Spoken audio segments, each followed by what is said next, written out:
Hello students, मैं आपका algebra institute में हार्दिक स्वागत करता हूं और उम्मीद करता हूं कि आप सभी अपने घर पर सुरक्षित होंगे। जैसा बहुत स्टूडेंट्स को पता भी है कि हम इस राजस्थान में बहुत दिनों कई सालों से लगातार बीएससी और एमएससी के क्षेत्र में काम कर रहे हैं। बच्चों को ऑफलाइन क्लासेस प्रोवाइड करा रहे हैं, ऑनलाइन क्लासेस प्रोवाइड करवा रहे हैं और हमने इस क्षेत्र में काफ़ी अच्छे रिजल्ट भी दिए हैं। आप हमारे रिजल्ट जाके देख सकते हैं। तो यहाँ से जो पढ़ के हमसे बीएससी से स्टूडेंट जब जाते हैं तो बहुत स्टूडेंट आईआईटी जैम की तैयारी करते हैं। तो इस बार अलजेब्रा इंस्टीट्यूट आपके लिए आईआईटी जैम की क्लासेस लॉन्च कर रहा है और जैसा कि आपको पता है अभी क्लासेस ऑफलाइन तो पॉसिबल है ही नहीं, तो इसलिए हम आपको अलजेब्रा इंस्टीट्यूट का वो आईआईटी जैम का ऑनलाइन कोर्स प्रोवाइड करवा रहे हैं। इसमें आपको 2 सब्जेक्ट मैथ और फिज़िक्स की ही क्लासेस मिलेंगी। हम 2 सब्जेक्ट से ही आईआईटी जैम की तैयारी करवाएंगे और जो बच्चे आईआईटी जैम के बारे में जानते हैं या जो अभी नहीं जानते, जिन बच्चों ने या तो बीएससी फाइनल ईयर में वो अभी आए हैं या बीएससी फाइनल कर चुके हैं 1 साल पहले 2 साल पहले, और जो बच्चे जानते भी हैं उन्हें पता है ये किसके लिए होता है, और जो नहीं जानते अभी हम उसे डिटेल में बताने वाले हैं कि ये एग्ज़ाम किस लिए होता है, क्या कहाँ पर हमें इससे एडमिशन मिलता है, किस कोर्स में हमें एडमिशन मिलता है, किस किस सब्जेक्ट से होता है, क्या एलिजिबिलिटी होती हैं, एग्ज़ाम पेपर कब होता है, पेपर पैटर्न कब होता है, इन सब के बारे में अभी हम आपको बताने वाले हैं। तो मैं अपने अलजेब्रा इंस्टीट्यूट की फैकल्टी पी सिंह सर, जिनका नाम है पुष्पेंद्रा सिंह, उनको आमंत्रित करना चाहता हूं कि वो बच्चों को आकर आईआईटी जैम के बारे में डिटेल से बताएं। आइए sir. Welcome sir. Thank you. Hello dear students, you are most welcome algebra institute. ठीक है, एक्चुअली ये वाला जो कोर्स हम आपके लिए लेके आए हैं, इस कोर्स में हम आपको आईआईटी जैम का कोर्स करा रहे हैं, जिसमें आईआईटी जैम एक एग्ज़ाम है जिसमें क्या है, एमएससी में एंट्रेंस एग्ज़ाम है ये।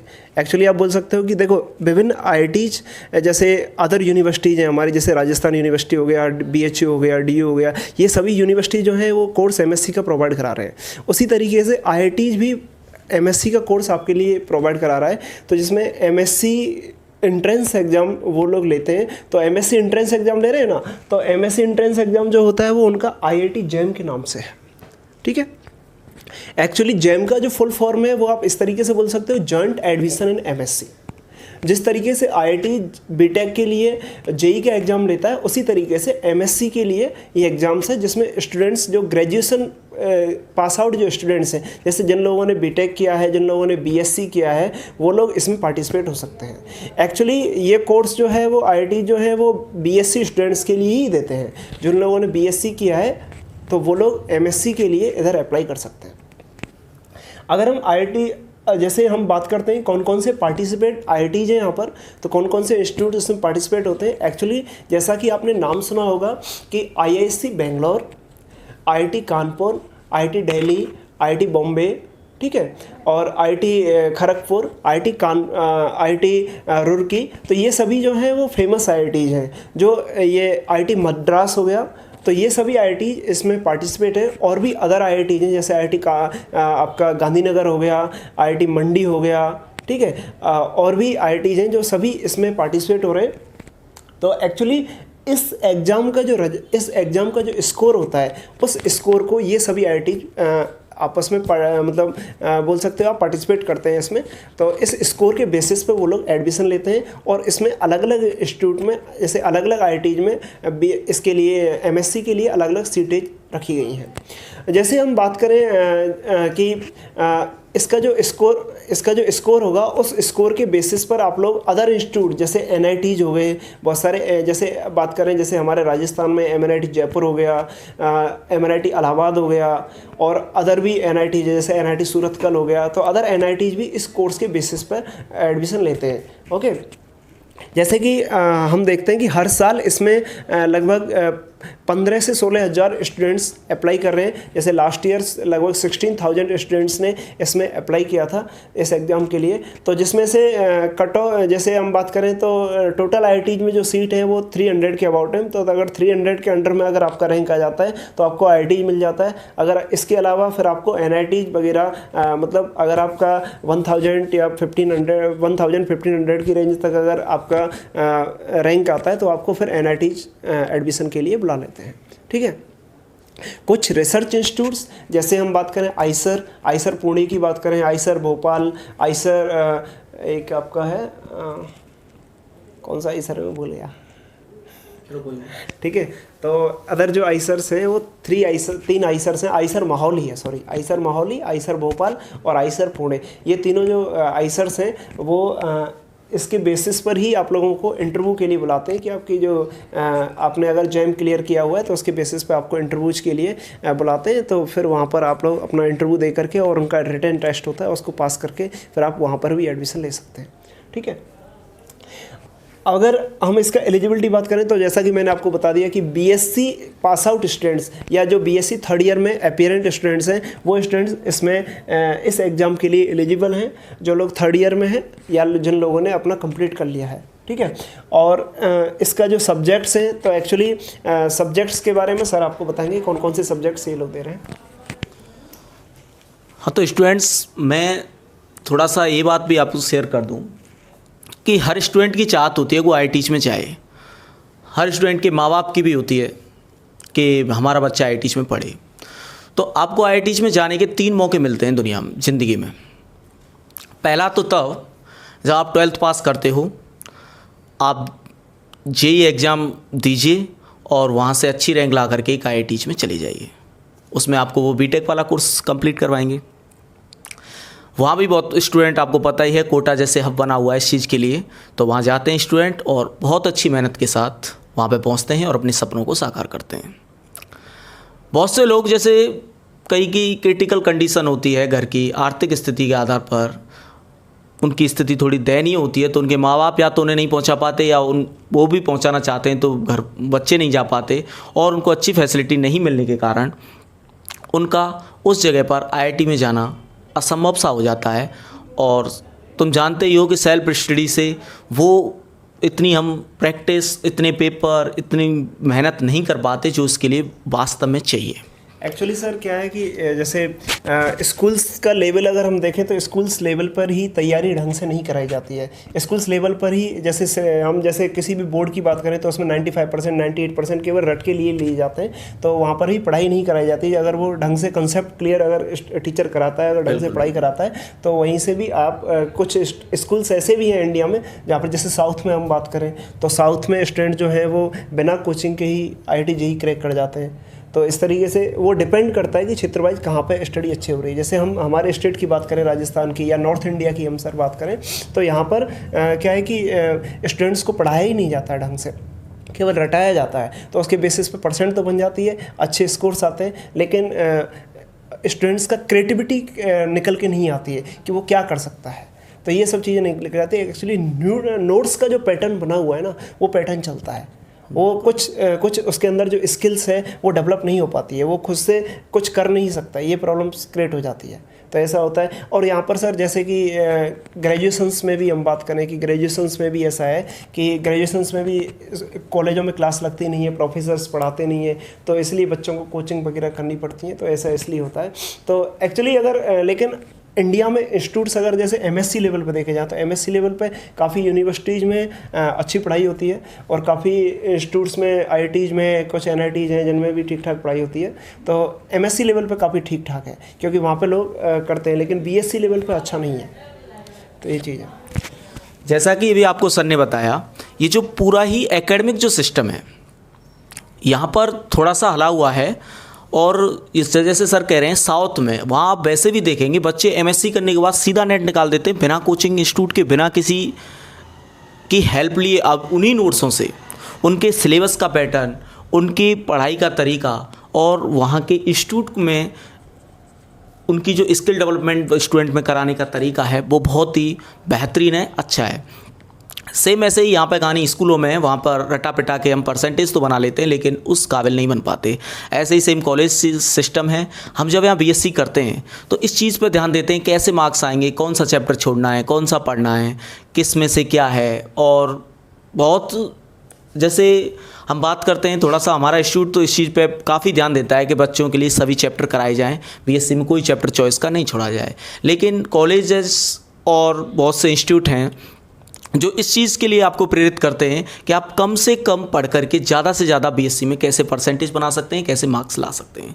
तो उससे, और यहाँ प्रथा भी रही है हमारे राजस्थान में, तो यहाँ जेपीएच की बुक चलती हैं, कोटा यूनिवर्सिटी में गोखरू नाम से बुक फेमस है। हालांकि बुक बहुत अच्छी हैं, कहीं कोई दिक्कत नहीं है, लेकिन उनको पढ़ाने का जो तरीका है वो थोड़ा सा, एक तो मीडियम का बहुत फ़र्क पड़ जाता है और जो पढ़ाने का तरीका है, तो इनमें थोड़ा सा यदि हम रेफरेंस बुक को ऐड करें, थोड़ी अच्छी अच्छी बुकों को स्टूडेंट को बताएं, वो स्टूडेंट उन्हें घर पर उनमें से प्रॉब्लम सॉल्व करे, थोड़ा देखे कि ये जो हमें पढ़ाया जा रहा है और जो एग्जामों में आ रहा है। यहाँ पर जो जेपीएच की बुक हैं वो आरपीएससी तक सीमित हैं, फर्स्ट ग्रेड सेकंड ग्रेड में उनमें से क्वेश्चन आ जाते हैं सीधे सीधे, तो वहाँ तक तो वो ठीक हैं। लेकिन आईआईटी जेईई, आगे चल के आप नेट या मैथमेटिक्स में होता है एनबीएचएम, बाकी टेफर एग्ज़ाम है, फिजिक्स में जेस्ट है, इन सब को जब आप देखते हैं तो ये इस लेवल की किताबें वहाँ काम नहीं करती।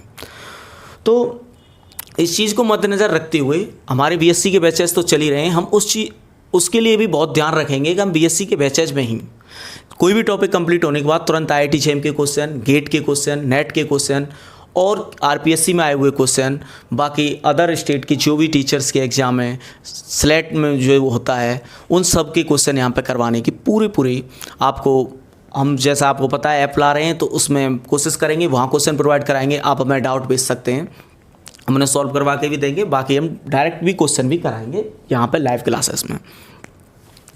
तो जैसा मैं अभी बताने वाला था कि 3 जो अपॉर्चुनिटी मिलती हैं, एक 12th के बाद मिलती है, वो बहुत कम बच्चों को मिल पाती है। दूसरी आपको अपॉर्चुनिटी मिलती है बीएससी के बाद, बीएससी या बीटेक करने के बाद, यदि मतलब ग्रेजुएशन के बाद, जिसमें आप ये सब्जेक्टों से जेईई एग्ज़ाम क्लियर कीजिए, उस रैंक में आइए। जैसा आपको सर ने बताया कि इतनी सीटेज हैं, ये एक सब्जेक्ट की सर बात कर रहे थे, ऐसे ही आप जिस सब्जेक्ट में उसमें इतने ही लगभग स्टूडेंट होते हैं, थोड़े बहुत ऊपर नीचे। तो जो 3 पैटर्न है, एक होता है बीएससी के बाद, बीटेक के बाद, मतलब ग्रेजुएशन करने के बाद इस एग्ज़ाम को दीजिए, आप आईआईटी में जा सकते हैं और IISc, Indian institute of science, उसमें भी जा सकते हैं और आईसर में भी जा सकते हैं, जो भी आईआईटी से भी अच्छे इंस्टीट्यूट माने जाते हैं, आईआईएससी और आईसर। तो इनमें जा सकते हैं आप जेईई की रैंक के थ्रू। जेईई की रैंक यदि आप अच्छी लाते हैं तो ये आईआईएससी और आईसर तो क्या है, इस एग्ज़ाम को तो देखते हैं, इसकी रैंक को तो देखते हैं, इसमें सीधे इंक्लूड नहीं है। अभी हम आपको यहाँ इंस्टीट्यूट में बताएंगे इस चीज़ को कि कुछ इंस्टीट्यूट तो इसमें सीधे पार्टिसिपेट हैं, आईआईटीज आपको सीधे बुलाती है और कुछ इसकी रैंक से बुलाते हैं आपको। तो आप बीएससी के बाद वहाँ से जा सकते हैं अच्छी रैंक ला करके, तब आपको आईआईटीज में जाने का मौका मिलता है। और तीसरा मौका आपको मिलता है, आप अपनी पोस्ट ग्रेजुएशन कर लें, एमएससी कर लेते हैं, तब आप नेट के थ्रू, गेट के थ्रू, एनबीएचएम, उनमें अच्छी रैंक ला करके, वो सीधे तो आपको नहीं बुलाते लेकिन आपको इनवाइट करेंगे, आपको उनके इंटरव्यू में बैठना पड़ेगा और वहाँ से यदि आप उन्हें अपने लायक लगे तो आपको फिर वहाँ सेलेक्ट करते हैं और वहाँ से आप अपनी पीएचडी के लिए बुलाते हैं, तब आपको आईआईटी में जाने का लास्ट मौका मिलता है। तो इस तरह से आपको 3 मौके मिलते हैं। तो मैं आपको सब्जेक्ट बताने वाला था कि कौन कौन सी सब्जेक्ट से होता है। मैथमेटिक्स से होता है 2 तरह से, एक तो मैथमेटिकल साइंस होता है जो हम जनरली पढ़ते हैं, एक मैथमेटिकल स्टैटिक्स होता है जो हमारे राजस्थान में तो बहुत कम चलता है लेकिन है सब्जेक्ट, तो एक इसकी सेकंड, मतलब मैथमेटिकल में ही स्टैटिक्स अलग चलती है। 2 बायो की हैं, बायोटेक्नोलॉजी और बायोकेमिकल साइंस, एक जियोलॉजी है और फिजिक्स एंड केमिस्ट्री। तो हम जो आपको कराने वाले हैं वो फिजिक्स एंड केमिस्ट्री से कराने वाले हैं। अब मैं थोड़ा सा आपको बता देता हूँ कि एग्ज़ाम डेट क्या है इसकी। ये पेपर जनरली फरवरी में होता है और उसमें भी फर्स्ट वीक में हो जाता है या सेकंड वीक में हो जाता है और एक ईयर में एक ही बार होता है। अब इसकी बात कर लेते हैं पेपर पैटर्न की। पेपर पैटर्न हर सब्जेक्ट का एक जैसा ही है, हर सब्जेक्ट का। तो पेपर पैटर्न में आपको मैं बताना चाहता हूँ कि इसके पेपर में 3 पार्ट आते हैं, section A, section B, section C. Section A में क्या होता है? सेक्शन ए में 30 क्वेश्चन आते हैं, 1 to 30। ये क्वेश्चन दो तरह के होते हैं, 1 से 10 1 मार्क के क्वेश्चन होते हैं, और 11 से 30 जो 20 क्वेश्चन हैं वो 2 मार्क्स के होते हैं। ऑब्वियस सी बात है, ये थोड़े क्वेश्चन, इनमें ज़्यादा कैलकुलेशन होती है, ये थोड़े ज़्यादा लेंथी होते हैं, मतलब ज़्यादा अच्छे क्वेश्चन होते हैं, इसलिए 2 मार्क्स के। तो ये यहाँ से 2 मार्क्स से 20 क्वेश्चन हुए तो 40, और 10 से यहाँ से, तो ये 50 मार्क्स का सेक्शन ए होता है।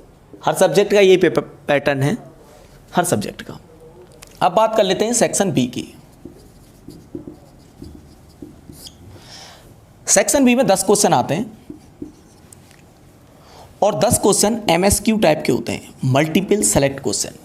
बताता हूं अभी, ये एमसीक्यू टाइप के होते हैं, मल्टीपल चॉइस क्वेश्चन। ये एमएसक्यू होते हैं, मल्टीपल सेलेक्ट क्वेश्चन। मतलब बोले तो इसमें एक ही ऑप्शन सही होगा और आपको वो टिक करना है, एक ही। मल्टीपल चॉइस आपके पास 4 होंगी, लेकिन सही एक ही होगा। यहां पे क्या होता है, एक से ज़्यादा ऑप्शन भी सही हो सकते हैं, 4 ऑप्शन सही हो सकते हैं, 3 ऑप्शन हो सकते हैं, 2 हो सकते हैं, 1 हो सकता है। और पार्शियली यदि आपका एक आंसर सही है तो आपको कोई मार्किंग नहीं मिलेगी। जैसे आपके ऑप्शन है ABC करेक्ट, और आपने ए और बी भरे, ए और बी फिल किए, तो आपको कुछ नहीं मिलने वाला। ठीक है, आपको एग्जैक्ट वो ही बनने पड़ेंगे। यदि 4 ऑप्शन है तो 4 ही फिल करने पड़ेंगे, 2 ऑप्शन है तो 2 ही फिल करने पड़ेंगे, सी और डी है तो सी और डी ही बनने पड़ेंगे। तो ये मल्टीपल सेलेक्ट क्वेश्चन होता है, इसमें आपको जो जो ऑप्शन सही है वो सब करने हैं। ये एक क्वेश्चन 2 मार्क का होता है, तो ये 20 मार्क्स का हो गया सेक्शन बी। अब बात कर लेते हैं सेक्शन सी की। सेक्शन सी में 20 क्वेश्चन होते हैं, 41 to 60, 40 तक यहाँ तक। इसमें भी 2 तरह के क्वेश्चन हैं, वैसे एक ही है, न्यूमेरिकल आंसर टाइप। इसमें आपको वैल्यू आएगी, आंसर वो वहाँ लिखना पड़ेगा, टाइप करना पड़ेगा। लेकिन वो हैं 2 तरह के। एक तो आएंगे 10 क्वेश्चन तो हैं 1 मार्क वाले, ये थोड़े छोटे होंगे, और 10 क्वेश्चन हैं 2 मार्क वाले। तो यहाँ से 10 क्वेश्चन, ये 20 और ये 10 क्वेश्चन, तो ये 30 मार्क्स का ही हो जाता है, 30 मार्क्स। आपको बता दूं, क्योंकि ये न्यूमेरिकल आंसर टाइप है तो इसमें कोई नेगेटिव मार्किंग नहीं। ये मल्टीपल सेलेक्ट क्वेश्चन है। यदि आपके मान लो 4 ऑप्शन सही थे, आपने 3 ही उसमें फिल किए, या 3 सही थे 4 फिल किए, या वो क्वेश्चन नहीं किया या गलत कर दिया, तो उसमें कोई नेगेटिव मार्किंग नहीं है। इसमें भी कोई नेगेटिव मार्किंग नहीं है, नो नेगेटिव मार्किंग। इसमें भी नो नेगेटिव मार्किंग। इसमें नेगेटिव मार्किंग है। इसमें नेगेटिव मार्किंग है 1/3 की। 1/3 मीन्स आपके 3 क्वेश्चन पे एक सही क्वेश्चन कैंसिल हो जाएगा। मीन जो 1 मार्क वाला है वहाँ से तो आपका 1/3 मार्क कटने वाला है। यदि कैंसिल गलत किया तो इतना मार्क्स आपको नेगेटिव मिलेगा, -1/3। और जो 2 मार्क्स वाला है वहाँ से आपको -2/3 मिलने वाला है। मतलब 3 क्वेश्चनों पर 1 क्वेश्चन आपका सही वाला हटा दिया जाएगा, 0 मार्क्स हो जाएंगे वहाँ से आपके। तो ये रहा इसका पेपर पैटर्न। अब आपको पुष्पेंद्र सर थोड़ी सी स्ट्रेटजी बताएंगे। आइए सर।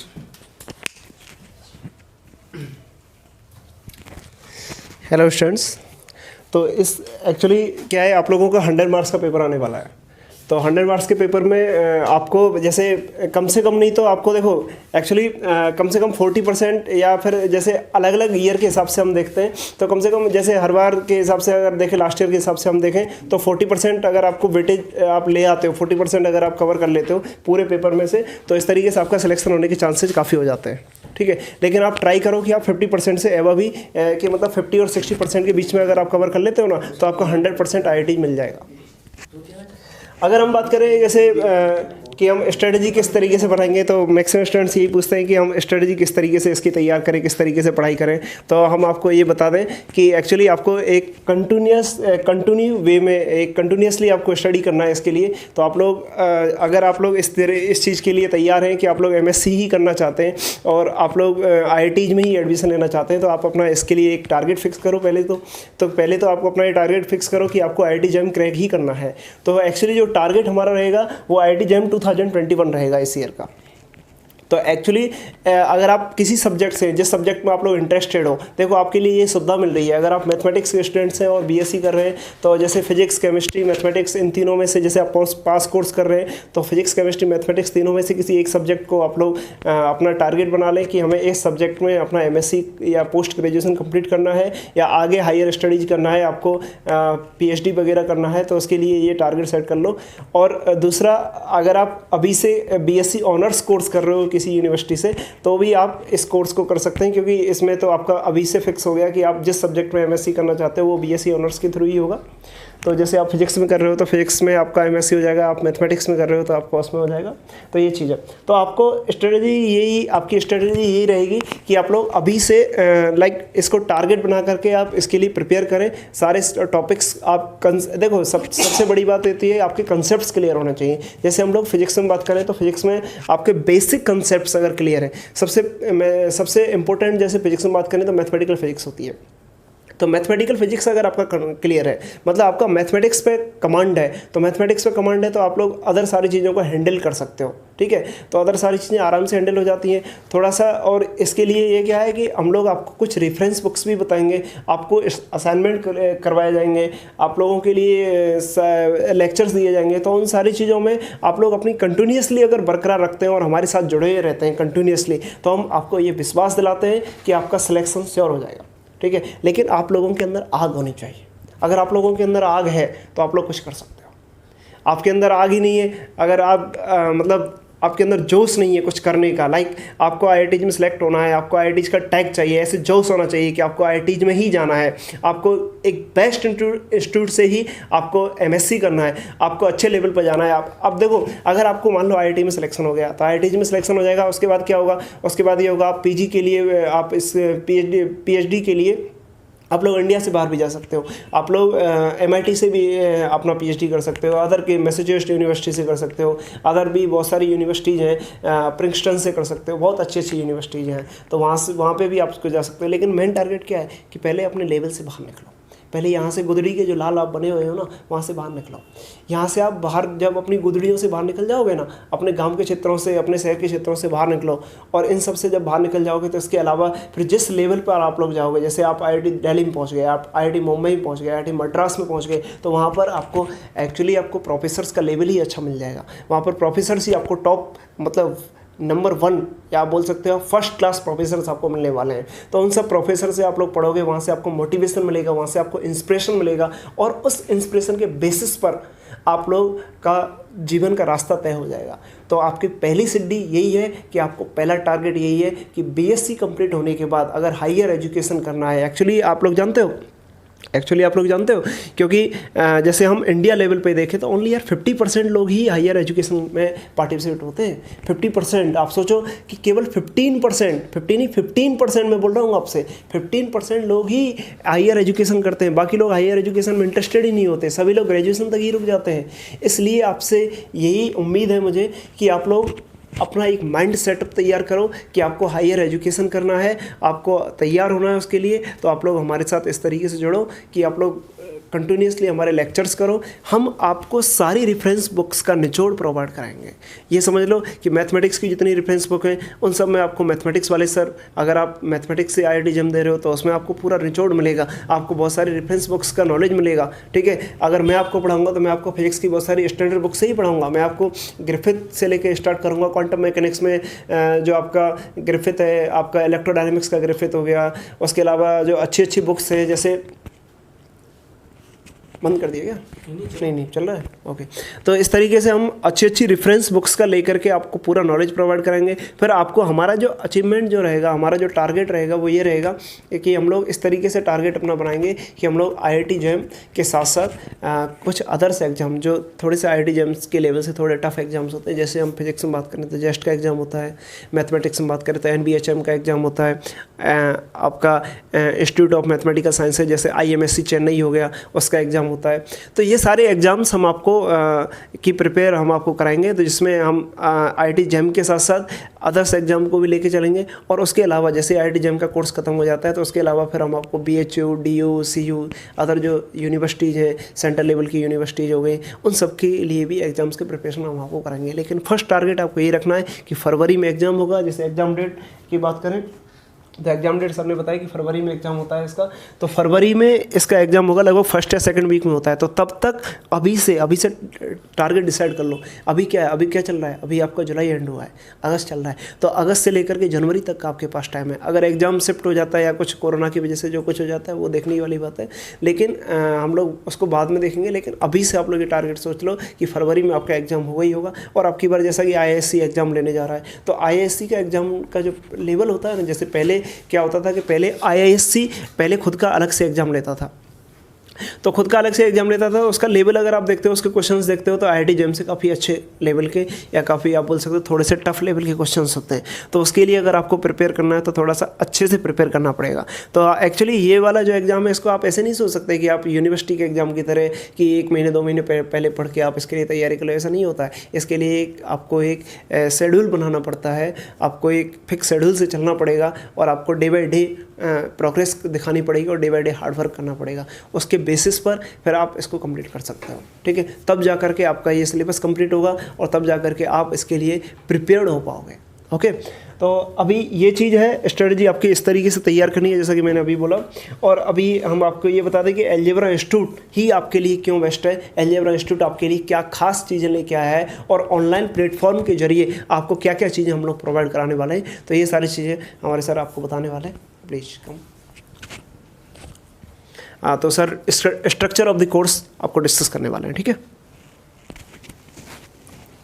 हेलो स्टूडेंट्स, जैसा सर ने बताया कि अलजेब्रा इंस्टीट्यूट में आपको क्या क्या फैसिलिटी मिलने वाली है।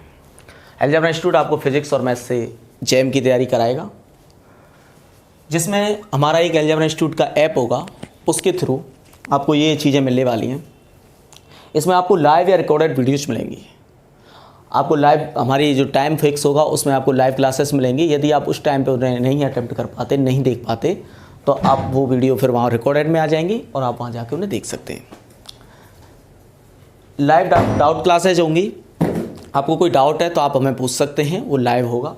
और बाकी हमारे एप्लीकेशन में एक डाउट काउंटर नाम से अलग से एक फ़ोल्डर होगा। आप उसमें जा कर के यदि आपका डाउट ऑडियो में है तो ऑडियो बोल के कर दें, यदि वीडियो में है तो वीडियो सेंड कर दें।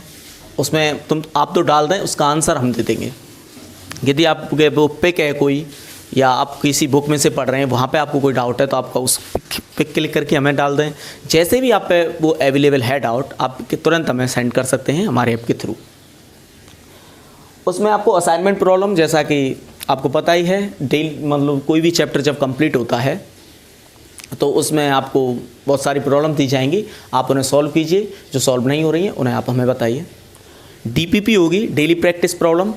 जैसे ही हम कोई टॉपिक कंप्लीट करवाते हैं उस दिन, तो उस पर वेस्ट 10 क्वेश्चन 20 क्वेश्चन की आपको एक सीट मिलेगी, जिसे DPP बोलते हैं, डेली प्रैक्टिस सेट, है ना। उनकी नंबर ऑफ क्वेश्चन डिपेंड करते हैं उस दिन कितना टॉपिक हुआ। हो सकता है 50 हो, 60 हो। टॉपिक वाइज टेस्ट होने वाले हैं। कोई भी, जैसे आपका कोई भी चैप्टर कंप्लीट हो जाता है तो उसका टेस्ट होगा, और फिर टेस्ट सीरीज़ तो होगी ही। जब आपका पूरा सिलेबस कंप्लीट हो जाता है या कोई एक बुक कंप्लीट हो जाती है तो उसकी टेस्ट सीरीज हम स्टार्ट कर देंगे, और फिर फुल लेंथ टेस्ट भी होंगे। जब आपका कंप्लीट सिलेबस हो जाएगा तो जनवरी में लगभग 15 जनवरी के बाद आपके फुल लेंथ टेस्ट ही चलेंगे, ठीक है। तो स्टूडेंट मैं यही कहना चाहता हूँ, आप मानस तैयार कीजिए और IITs में जाने के लिए सपना तैयार कीजिए। और देखो मैं ये कह रहा हूँ, जैसे हमारे राजस्थान के स्टूडेंट हैं, कोई ब्रज यूनिवर्सिटी से एमएससी कर रहा है, कोई राजस्थान यूनिवर्सिटी से एमएससी कर रहा है, तो यदि आपको बाई चांस आईआईटीज़ में ही है तो आईआईटीज़ के साथ साथ एमएनआईटी मिल सकता है। आप ये CU सेट जो सेंट्रल यूनिवर्सिटीज़ होती हैं ये भी काफ़ी अच्छी होती हैं, ये तो आप निकाल ही दोगे यदि आप इसकी तैयारी करोगे तो। और दिल्ली यूनिवर्सिटी है, वहाँ के आप एक यहीं BSc से ही डिफरेंस ले सकते हैं कि हम यहाँ से किया हुआ बंदा BSc किया हुआ और दिल्ली यूनिवर्सिटी से किया हुआ जो बंदा है, ये तो क्या हमारे यहाँ ना एज ए 12th की तरह, जैसे 12th में मैथ फिक्स है ना कि RBSc ने छापी हुई किताब है, ये इसमें से क्वेश्चन आएंगे, ऐसे फिक्स कर दी गई है JPH की किताब। मतलब बच्चों का मानस ही इस तरह का तैयार हो गया, ये BSc किताब है, जबकि उनको पता होना चाहिए BSc की कोई किताब यूनिवर्सिटी कोई भी IIT ने ऐसे नहीं पब्लिश कर रखी जो हम ये कह सकें कि ये बुक उस यूनिवर्सिटी की है, उस कॉलेज की है, ऐसा कुछ नहीं है। बस हमारी थिंकिंग टीचर्स ने, इंस्टीट्यूट ने, कॉलेज ने इस तरह से, और जो भी प्रथा फैलाने वाले हैं, इस कल्चर को बिगाड़ने वाले हैं, उन्होंने इस तरह से कर दिया कि हम ऐसे फील करते हैं जैसे 12th में बुक होती है ना मैथ की, ये मैथ की बुक है 12th की, इसमें से क्वेश्चन आएंगे, ऐसे हम JPH को कंसीडर करने लगे हैं, कोटा यूनिवर्सिटी वाले गोगुरु को कंसीडर करने। वो नहीं होता। BSc में एक टॉपिक होता है, उस टॉपिक को आप कौन सी अच्छी से अच्छी बुक में से पढ़ रहे हो ये डिपेंड करता है। तो दिल्ली यूनिवर्सिटी वाले स्टूडेंट होते हैं ना, उनके लिए सिलेबस फिक्स होता है, किताब फिक्स नहीं होती। और इतने अच्छे थ्योरम्स पे एप्लीकेशन वगैरह आते हैं कि बच्चों के माइंड को डेवलपमेंट होना ही पड़ता है वहाँ पास होने के लिए। यहाँ की तरह नहीं है कि प्रीवियस ईयर 5 साल के ले आते हैं, जो भी पेपर्स होते हैं, एग्जाम होते हैं प्रीवियस ईयर के, और उनको पढ़ के उनमें से दोबारा आना है। वहाँ रिपीटेशन का ज़्यादा मामला नहीं होता कि रिपीट होगा क्वेश्चन, इम्पॉसिबल। वहाँ बहुत ज़्यादा एप्लीकेशन पढ़ने पड़ते हैं, थ्योरम्स को इतनी अच्छी तरह हमें अपने दिमाग में सेट करना पड़ता है। तो ऐसे ही फिजिक्स में आप कह सकते हैं रिजल्ट्स को इतनी अच्छी तरह हमें कॉन्सेप्ट बनाने पड़ते हैं कि बहुत ज़्यादा वो, हम जैसे हमने दिल्ली में हम जब गए नेट JRF की तैयारी करने, तो हमने इस चीज़ को फील किया, जो दिल्ली यूनिवर्सिटी से किए हुए स्टूडेंट हैं या IIT से किए हुए स्टूडेंट हैं BSc, उनका लेवल और हमारे सोचने का लेवल बहुत अलग था। तो हमें उन तक पहुंचने के लिए फिर बाद में बहुत मेहनत करनी पड़ी। तो हम सोच रहे हैं कि आप इससे, जैसे हमसे BSc में पढ़ने वाले स्टूडेंट हैं वो भी इस वीडियो को देख ही रहे होंगे, और राजस्थान में जो भी बच्चे BSc कर रहे हैं वो इसे देख रहे होंगे, तो आप BSc के तहत ही इसको थोड़ा सा ध्यान दें, अपने मानस को इस तरह से तैयार करें कि हमें आगे इससे कंपटीशन देना है। कुल मिला के हमारा जो टारगेट है वो ये है कि आप लोगों के बेसिक कंसेप्ट्स क्लियर हो जाए, यहाँ पर आप लोग कंसेप्चुअली डेवलप हो जाएं। तो हम उस तरीके से आपको तैयार करेंगे कि आप लोगों के सारे कंसेप्ट्स, सारी चीज़ें आपकी क्लियर हो जाए यहीं पर, ठीक है। तो हम आपको इस कोर्सेज में एक्चुअली क्या है, देखो कोर्स मतलब आपका एग्जाम निकलना, एग्जाम क्वालिफाई होना, ये अलग बात होती है। उससे पहले आपके बेसिक कंसेप्ट क्लियर हो जाएं, आपके सारे डाउट्स क्लियर हो जाएं, आपकी चीज़ें समझ में आने लगे, आपको ये पता लगे एक्चुअली जो रियल में जो स्टडी होती है, जो सब्जेक्ट्स को फिल करने वाली बात होती है, वो किस तरीके से आती है, ठीक है। तो ये आपका क्लियर हो जाना चाहिए। और ये सारी चीज़ें, हम इस सारी चीज़ों को लेकर के हम लोगों का यही मानस रहेगा कि हम आपको एग्जाम ओरिएंटेड भी पढ़ाएंगे, ठीक है, और हम आपको कंसेप्चुअली पढ़ाएंगे। तो कंसेप्चुअली और एग्जाम ओरिएंटेड ये क्लास रहेगी, तो जिसमें हम आपको कंसेप्ट्स और एग्जाम्स के बारे में, एग्जाम्स के क्वेश्चंस हम आपको कराएंगे। तो इस तरीके से आपका दोनों आप कुल मिला के आप इस तरीके से तैयार हो जाओगे, आप इस तरीके से डेवलप हो जाओगे कि आप प्रॉब्लम्स को देख करके आप उसको टैकल कर सकते हो, प्रॉब्लम्स को सॉल्व कर सकते हो, और अच्छी अच्छी बुक्स के हम आपको प्रॉब्लम्स सॉल्व कराएंगे, ठीक है। तो मैक्सिमम हम स्टैंडर्ड बुक्स ही आपको इस वाले कोर्स में, एक्चुअली पर्टिकुलरली हम बात करें IIT JAM के कोर्स में, स्टैंडर्ड बुक्स के ही क्वेश्चन आपको सॉल्व कराएंगे, ठीक है। और आपको प्रीवियस ईयर्स के पूरे क्वेश्चन आपको प्रोवाइड कराए जाएंगे, पूरे सॉल्व कराए जाएंगे, क्लास में ही आपके सारे क्वेश्चन सॉल्व हो जाएंगे, और सेम पैटर्न के क्वेश्चंस आपको असाइनमेंट प्रॉब्लम्स में दिए जाएंगे, ठीक है। तो इस तरीके से ये सारे कोर्स का स्ट्रक्चर है। तो इसका हम दी एंड करते हैं, ओके। तो आप लोग इसके लिए प्रिपेयर रहिए और हमें ज्वाइन कीजिए। और ये चीज़ है कि सबसे बड़ी चीज़ तो ये है कि आप लोग इसके लिए अपना मानस तैयार कीजिए। ये इंट्रोडक्शन जो हमने आपको दिया है ना, इस इंट्रोडक्शन के लिए आप अपना मानस तैयार कीजिए, आप अपना सब्जेक्ट्स सेलेक्ट कीजिए और उस सब्जेक्ट्स पे मेहनत कीजिए और हमसे जुड़िए और हमारी क्लासेज आप कंटिन्यू कीजिए। तो आपको बहुत बड़ा बेनिफिट इसमें मिलने वाला है, बहुत बड़ा आप बोल सकते हो, बहुत बड़ा आपको मतलब आप बोल सकते हो कि आपको बहुत बड़ा फ़ायदा होने वाला है इस चीज़ से, ठीक। तो स्टूडेंट्स, बस हमारा यही कहना था, आप हमारे इस चैनल को सब्सक्राइब कीजिए, ज़्यादा से ज़्यादा लोगों तक शेयर कीजिए, जिससे भी राजस्थान के सभी स्टूडेंट तक पहुँचे और वो इस चीज़ का लाभ उठा सकें।